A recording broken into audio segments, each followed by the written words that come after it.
दोस्तों, सेलेक्ट परीक्षा study channel पर स्वागत है। इस्तकबाल है। दोस्तों, आज बहुत राहत भरी ट्वीट आया है अतुल प्रसाद जी का। दोस्तों, हकीकत में आप देख सकते हैं कि अतुल प्रसाद जी का क्या ट्वीट आया है। इसमें आप इंग्लिश में लिखा हुआ है, आप पढ़ सकते हैं और आप समझ सकते हैं।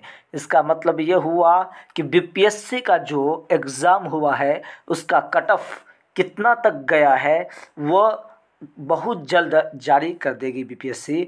यानी 38 में हुआ है या 40 में हुआ है और किस कैटेगरी का कितना हुआ है, सारा डिटेल बीपीएससी ने अपना ऑफिशियल साइट में डालेगी। लेकिन कब तक डालेगी, लेकिन बहुत जल्द डालेगी। और इसमें बीपीएससी की तरफ से ये भी कहा गया है कि अगर कोई बच्चे यानी कम ही मतलब कट ऑफ पार कर रहा है, उसका दूसरी मेरिट लिस्ट जारी किया जाएगा।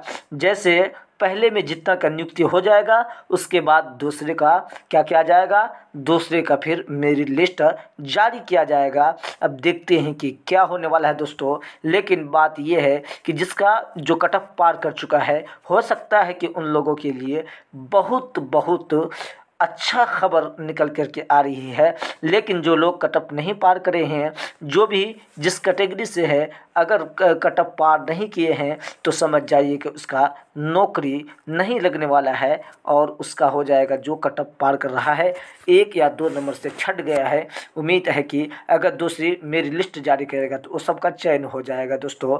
इसलिए इस वीडियो को ज़्यादा से ज़्यादा शेयर करें और चैनल को ज़रूर सब्सक्राइब करें ताकि आपको इसी तरीके का खबर